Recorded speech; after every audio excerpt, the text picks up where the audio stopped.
yeah, no, thank you very much indeed for hosting this, and thank you everyone for coming. And I'm going to talk a bit about this book that I wrote, which came out earlier in the year, called Innovation in Education. Now, if I were American, I would actually have this book with me. And actually, I'd have a table of books which would be being sold at some vast price. But because I'm English and a bit hapless, I don't have the book with me, except I do have it in a bootleg PDF electronic form.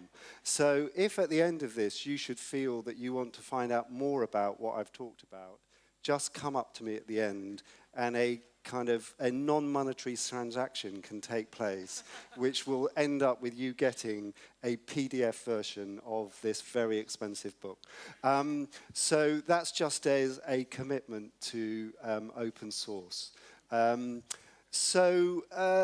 Innovation in education. Is education about innovation? Well, I am very interested in that and have spent quite a lot of time trying to work out what the answer to that is. And basically, in a side, that is the answer, is that education is a deeply, deeply perplexing industry.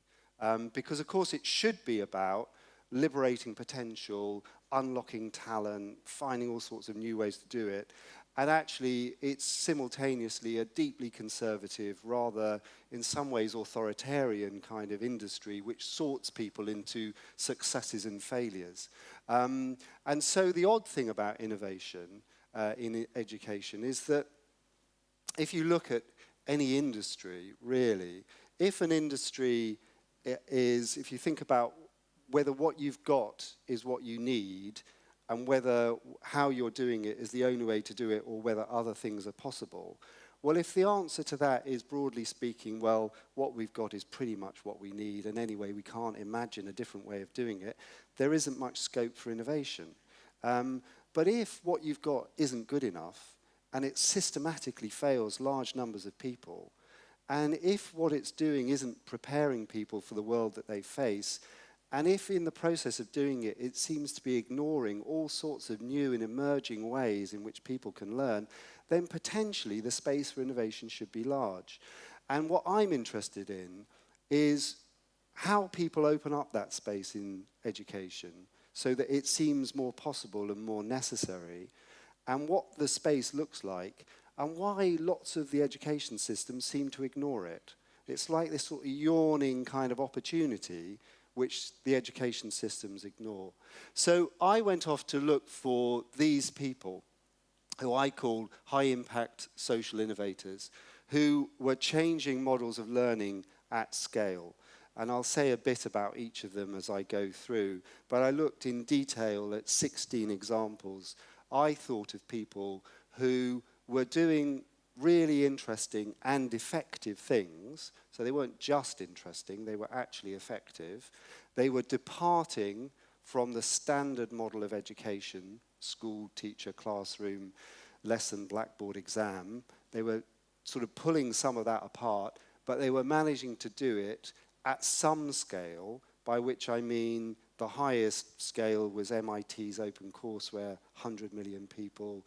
Escuela Nueva in Colombia spread to several Latin American countries, maybe, I don't know, 9 million people, down to much smaller scales of the Citizens Foundation in Pakistan, 100,000 people, the Cristo Rey network of schools in America, 23 schools. So the range of scale was very different, but what they'd all managed to do was get beyond just one or two.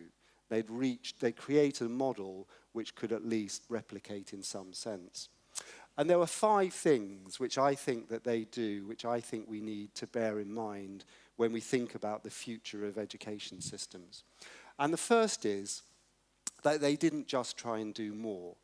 They did do more in the sense that they opened access and they got more people in, but they did better and different. And they were interested in doing better, and because they wanted to do better, they did it differently. Because simply doing more of the same gets you this. So this is an amazing and yet, in a way, tragic story. So this is a school in northern Uganda funded by Save the Children. an amazing project, campaign launched by Save the Children called Rewrite the Future. Really, one woman and 4 people that she worked with, Tove Wang was her name, created this campaign, Rewrite the Future, to raise $450 million from donors and governments, and then to invest it in improving education for millions of the most vulnerable children in conflict zones around the world. And she went to huge lengths to orchestrate this campaign, but basically it was 5 people at the core of it. And they improved education for 10 million children. 5 people, 10 million children. It's an amazing story. And I interviewed her and went through the whole story of how they did it. And at the end I said, well, what do you think is the main lesson? What do you think you've really learned? And she said, what I've really learned is that we chose the wrong goal. And the goal we had was to get more children into school. And the trouble is, there are too many children in school learning nothing. And the goal should really be how many you're getting into learning. So what I'm interested in is how that happens. And I suppose my dilemma is that when you're dealing with things which already have high scale, big education systems, it's often, they're very, very difficult to change. They're very resistant to change for all sorts of reasons. They've lots of embedded practices, they've got industrial relations structures, they're very risk averse, so on and so forth. And so innovation often is very small scale, and I suppose my worry about myself is that I will spend my entire life down in this bottom right-hand corner, and that someone will write on my tombstone, he was quite interesting but essentially marginal. And I'm now getting to an age where I really don't want to just be interesting and marginal. I would like to actually be involved in something that works up here, which does interesting and different and effective things, but does it at scale. How do you get up there? So these people, I think, got up there, and they got up there because, first of all, they challenged convention. And they were often, I thought, mavericks who created new combinations and mixtures and often emerged out of margins. Now, when I say they're mavericks, actually, they're normal people. It's just that they wandered into education. And education then regarded them as deeply maverick, just because actually they were normal. And so this guy is a normal person, but actually in education he's a maverick, because his name is Martin Burt, and he was one of the founders of the first microcredit movements in Latin America. He's a complete, in my view, inspirational revolutionary, an opponent of the dictatorship in Paraguay. And he was invited to take over a farm school by some Franciscan monks who couldn't run it anymore. And he approached it from the point of view of microcredit. So he saw it through the lens of microcredit. And the ethic of microcredit is, how do you save and earn your way out of poverty? And so he was interested in how people might earn and learn their way out of poverty. And so his model at this San Francisco farm school just outside Asuncion, if you're looking for a margin, a sort of blasted, extreme, overlooked place, the great Chacos Plateau plain outside Asuncion, which goes on for miles of scrubland, is it. And in this tiny farm school, he created a model where the children work on the farm, they grow the food and provide the services, which earns the money, which pays for the teachers. So the businesses the children work in, age 13 to 17, earns the money to pay for the education. But they also learn whilst they're working. So, if you're in the dairy business, you're learning how to run a dairy business, and you're learning science and mathematics and teamwork, marketing, all sorts of skills. And when you emerge, you have an academic qualification, and you know how to run a business. And so that combination came about because Martin wasn't part of education. He was an outsider and regarded as a maverick. So Martin has now created 23 or so of these farm schools himself, but there is a movement called Teach a Man to Fish, which has about 2,000 schools in it, which are all self-sustaining, self-financing, often rural schools. And so Martin's the problem that Martin is trying to solve is how do you get high quality to education to places the state isn't interested in, which are relatively poor and won't get charitable donors. So this is another example. This is a margin. This is an alley in Sao Paulo. And into this alley, a journalist, an outsider, and some artists started an arts project in Sao Paulo because they were fed up with the way that people retreated into their own homes because Sao Paulo had such a sort of reputation for violence. And they wanted to reinvigorate civic space. And so they created this outdoor arts program with street artists. They invited children from all over the neighborhood to come. And at the end of the project, the children wouldn't go away. And so they invented another project, which was building mosaics on walls called 100 Walls and 100 Mosaics. And then the children wouldn't go away. And so they did another project. And after about 5 of these projects, they sat down together and they sort of worked out what they were. And they decided that they weren't an arts project. They were a community education project, which was stimulating ways that children could learn outside school in communities in structured ways. From that came a thing called Aprendiz, which is now the largest NGO in education in Brazil, which has created a model of community pedagogy and community-based learning, which is used in hundreds of towns across Brazil. It came from this alley. This is not the kind of place. There are no beanbags or table football tables or kind of cappuccino machines in this alley. This is not kind of where you would expect innovation to start, but that is where it came from. So these people look at innovation in new ways. As a result, they create new mixtures, and often they start in overlooked places because they're not smothered then by systems. So that made me think, what if education were coffee? What if we just looked at education in Melbourne or Victoria like it was coffee? And what if we cared about education so much that we produced books like this? And if we care so much about the quality of our flat whites, what would it be like if we got the same kind of quality into the way we chose education? And then I thought, well, I wonder what the kind of coffee system of Melbourne looks like. Because at one level, you can describe coffee in Melbourne, it seems to me, as a system. Because presumably, at night, there are huge trucks filled with coffee beans that make their way into Melbourne and then sort of disgorge these coffee beans, which then get ground up and made into flat whites and lattes and long blacks.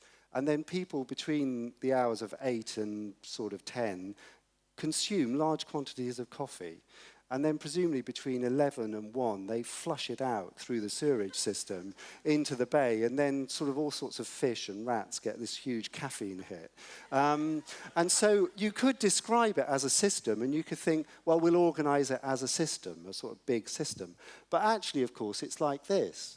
And that looks more like a sort of epidemic to me, or a rash. And, there's even a dot on the O of Cook's Cottage. But this is a way of meeting a apparent collective need through lots of distributed producers who have intense and close relationship with knowledgeable consumers and are themselves capable producers.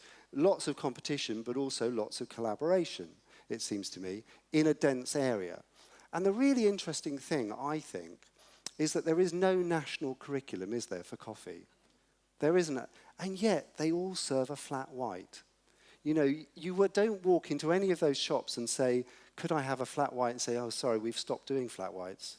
So there is a certain standardization which has emerged out of a distributed system, and yet it allows for great variation. So if we can do that with coffee, could we do it with education? So the next thing that these people do, I think, is that they think like movements. What they think they're doing is mobilizing people as part of a movement. They're not just running organizations, though many of them are. Those organizations are at the heart of movements. And the reason they need to lead movements is they don't have any resources. So they have to persuade people to give them or to contribute resources. And to do that, they have to make people feel that they are part of something that really counts. And so Mushtaq Chapra, the founder of Citizens Foundation, they started in 1994. And they simply, a group of businessmen got together and frustrated with the state of the country, decided they should do something about it, and set off with the goal of building 1,000 schools. And these are fantastic, light, airy, co-educational schools. And in Pakistan, to create co-educational secondary schools is a real innovation. The first people they talked to, they decided they didn't know anything about education, so they went to talk to the best professors of education they could find in Pakistan. All of them told it was completely stupid, and they shouldn't do it, and it was wrong, and it wouldn't work. And so, by and large, all these people, their first port of call was educationalists, and by and large, they were the most pessimistic and skeptical people about their innovation. And so because they had to work outside systems, they have to think like movements. So this guy thinks like a movement. This guy, Madhav Chavan, is the founder, director of Pratham, which is the largest NGO in education, probably in the world. It educates 21 million people. And when Pratham got to a certain level in its development, and it develops preschool playgroups and preschool groups that people can create in their own houses, just in very local groups. When they got to a certain level, Madhav talked to McKinsey, and McKinsey said, well, what you should do, Madhav, is kind of treat this like McDonald's. You should turn it into a format, and we'll roll it out. And Madhav said, well, what if we turned it into a Chinese restaurant model? So, Chinese restaurants all over the world. There are as many Chinese restaurants as there are McDonald's outlets, probably more. And you don't walk into a Chinese restaurant and say, I never realized this was a Chinese restaurant. I mean, you don't need a big brand up. And they do very similar things, but essentially, Chinese restaurants are sort of built on similar principles, but applied in slightly different ways in different settings. And that, for me, is thinking like a movement. And so one of the challenges of these people is, can systems which have rules and regulations and procedures think more like movements and act more like movements? And if you wanted to create a Victorian learning movement or a learning community, what would you have to do? Well, you'd have to think like them. So another thing that interests me is what happened to the iceberg lettuce. There was a time in supermarkets in the UK when you could only buy iceberg lettuces. And iceberg lettuces are extremely bland things, aren't they? They are kind of bland and reliable. You can sort of chop them through and they're tasteless but crunchy. And then along came the bag of organic leaves. So if you go in a supermarket in the UK now, you cannot buy an iceberg lettuce. You can only buy bags of organic leaves. Where did the bag of organic leaves come from? I mean, who thought, let's get some organic leaves and put it in a plastic bag? Where did that idea emerge from? Well, it came from a couple of people called Drew and Myra Goldman. And they were graduate students in Carmel, California. And in their year between undergraduate and graduate, they rented 25 acres of land. And on that land, they started growing raspberries and lettuces. And when the restaurant that was taking the lettuces decided to change their chef, and the new chef didn't want the lettuces, they were left with all these lettuces. And Myra had been putting them in plastic bags and wrapping them up and putting them in the fridge. And they found that they kept for several days. And so Myra said, well, why don't we just do that with the other lettuces, and we'll sell them to supermarkets in Carmel. And they sold out.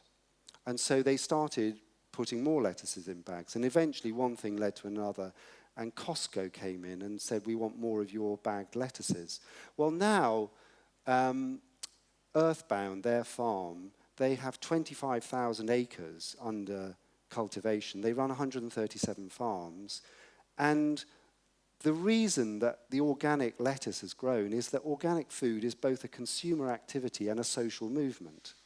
And so part of what we need in education, it seems to me, are social movements that reframe the industry and reframe the market, just as those movements are reframing energy, food, travel, consumption in other ways. We need people who don't just provide new solutions, but create new ways of seeing the entire field. Think like a movement. The next thing they do, I think, is that they don't build new infrastructure generally. Citizens Foundation in Pakistan did. But what they tend to do is they tend to reprogram or repurpose or reuse existing infrastructures very cleverly. And so they piggyback on things that are already there. So this is one way of thinking what they do. Do you want to make a big investment or a low investment? And do you want to have a big impact or a small impact? And often we live life down here where you don't really want to change your life that much and you don't really want to make a big investment. If you go up here, that is the Large Hadron Collider. That's big science, big investment, big impact. This is where most corporate IT programs live. Huge investment, absolutely no impact. And this is where these people are. They're down here. Big impact, very little investment. And the reason they're able to do that is that they are frugal innovators. They repurpose, reuse, recycle, reprogram existing resources and infiltrate existing infrastructures. So Pratham, this NGO in India, has set up hundreds of thousands of preschool groups by piggybacking on people's homes, basically. That's the distribution network. It's so people can create these businesses in their homes.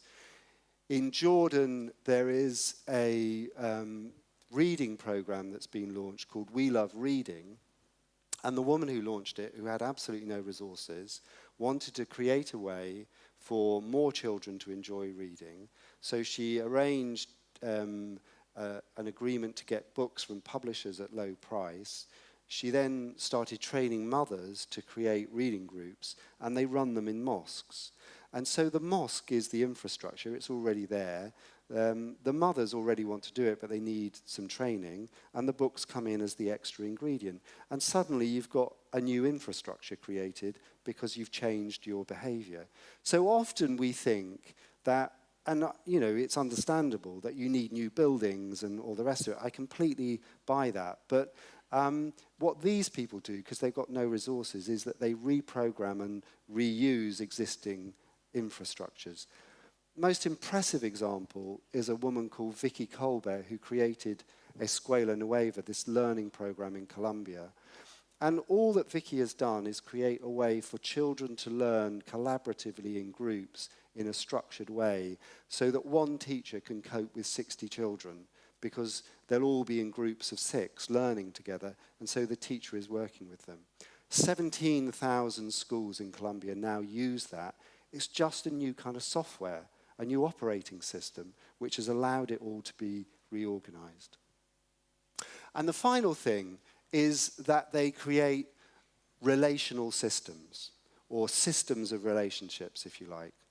And the really interesting thing about them is that as they scale, they try not to lose the relational intensity, which is at the core of what learning is.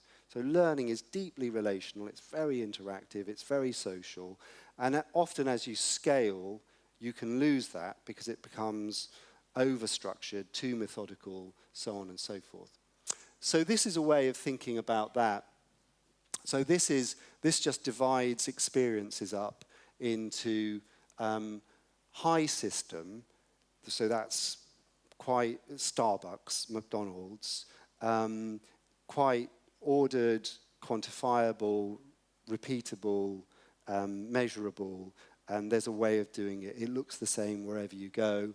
And low system, which is sort of bespoke, tailored, different every time. There's no particular way of doing it. So it might be a bit hit and miss.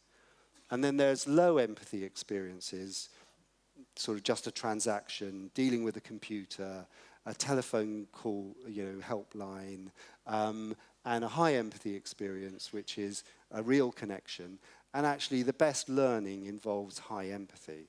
It involves some sort of sense in which the teacher is trying to get inside the head of the children are feeding back, the children are sharing with one another.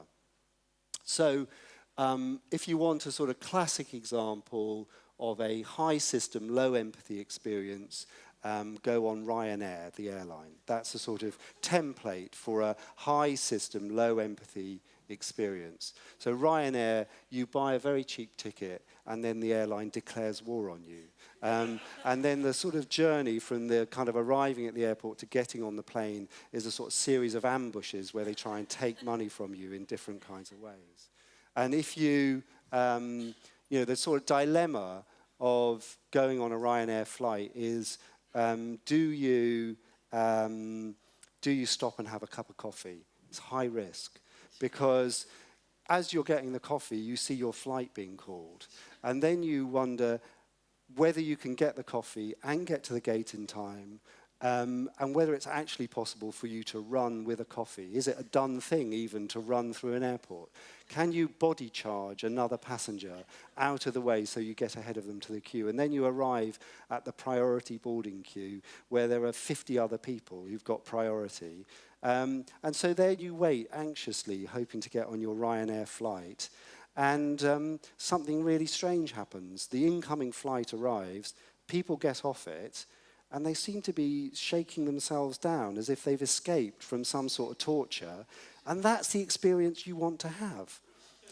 And so the thing about Ryanair, and the reason why low empathy, high system experiences are so sort of upsetting, is that not just what they do to us, but what they encourage us to do to one another almost. And so I think because we live so much of our lives up in that top left-hand box, we often end up trying to go down to this bottom right box, which is high empathy but low system. So that's sort of farmer's market, where my wife and I go every Saturday and buy incredibly expensive tomatoes, because it's sort of high empathy and it's got lots of connection. So if you apply that to education, this is where I went to school. The Vine Comprehensive School, 1972 to 76, about 2,000 boys running riot around a teacher workforce who modelled their strategy on Custer's last stand at the Little Bighorn, because they retreated to the staff room as quickly as possible and just hoped they wouldn't get caught. And I don't think I learnt anything at the Vine Comprehensive School other than how to run really fast when I needed to. And so if you grow up and are taught in a place like that, or you teach in a place like that, then the tendency is you might want to go up there.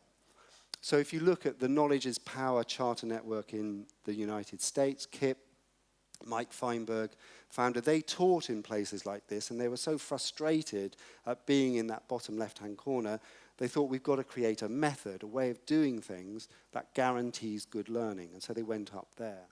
The danger with that is you get systems which are efficient but cold. So you could go down here where you could have all sorts of experiences, like perhaps some aspects of homeschooling, or I think lots of us could imagine places which feel warm and welcoming and they're great on the social, but they're not really demanding, they're not stretching, they're not really kind of propelling children forward. And these places, the experiences that these people created, that I looked at, they're up there. They're both quite systematic, so they care about how they do things, they care about data, they care about feedback, they worry about how they're teaching and learning, but they're very, very relational. So they are constantly in contact with the children, they know who they are, they know what their lives are like, very collaborative. So this ranges from, I mean, in ways, the most inspiring day that I spent was a day at something called the African Institute of Mathematical Sciences in Cape Town, which was like a community of collaboration in pursuit of mathematics.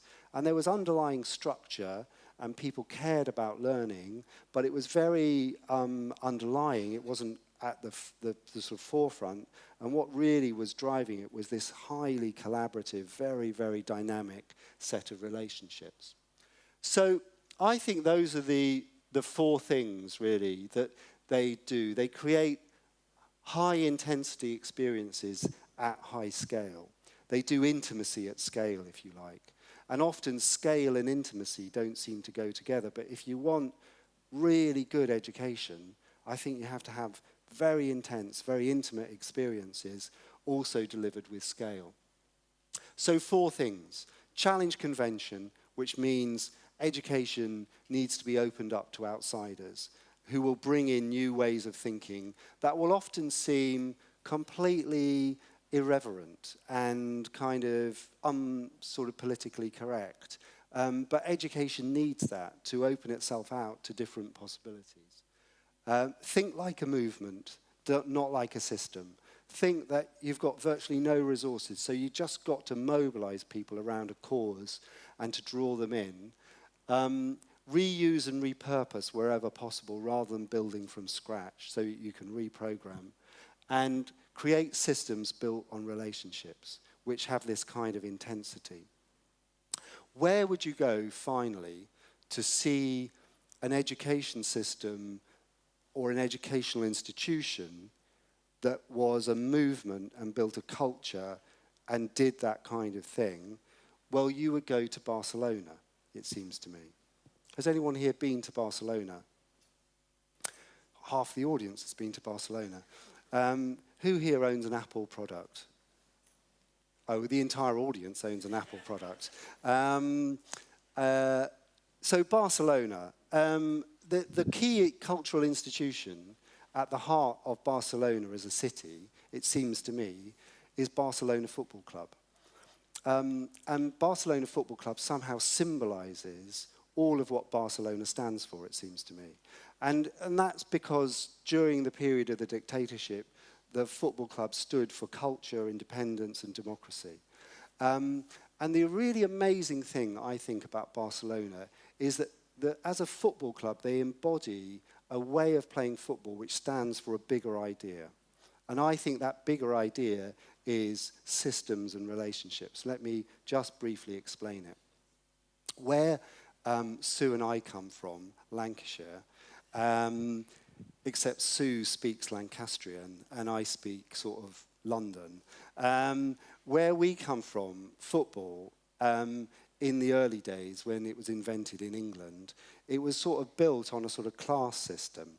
And there were people at the back, defenders, who were really big and they tackled and then they got the ball and then they booted it upfield to attackers who were really creative.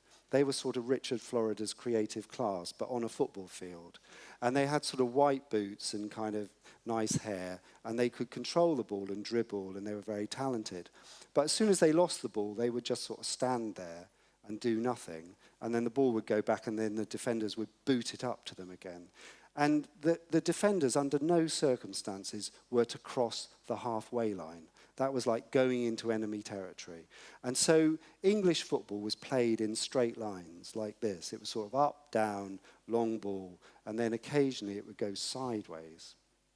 And it was very sort of symmetrical. So there were sort of various unstated conventions.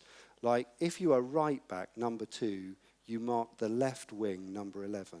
And if you were left back, number 3, you marked the right wing, number 7. And they lined up against one another, a bit like armies in trench warfare. When the Hungarians came to Wembley in 1953, they played a different kind of football. And the BBC commentator at the time said, "This is incredible. The number 11 has moved to the right wing," as if it was sort of unheard of that someone would do that and break the rules. It's sort of, good Lord, what are they doing? They're sort of confounding us with their clever tactics. And really, that Hungarian way of playing football then passed on through British coaches, ironically, to this amazing side, came from the margins, Amsterdam, Ajax in the 1970s.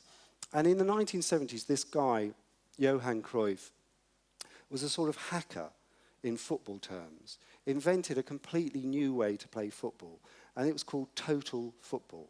And the idea of total football is that every single player on the field can play football, not just the people at the front, but everyone can play football. And they can all pass and move and dribble and exchange spaces, and that football is a sort of dynamic interaction of all 11 players. Cruyff goes from Ajax to Barcelona, becomes its coach, now its president. And the Barcelona football side that you see now is the culmination of total football. And what do you see when they play? It's completely systematic. There are ways of doing things. They're highly efficient, and yet they're incredibly creative. And it's a sort of collective creativity.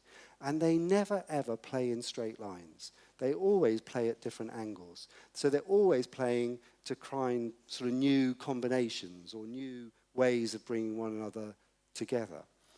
And the Barcelona philosophy is always pass and always look for people in space. So always be connected.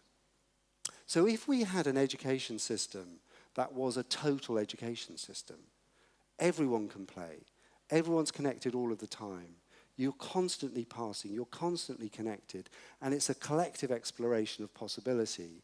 Rather than I think the education system now is basically like English football. It's kind of up, down, straight lines, forwards and backs.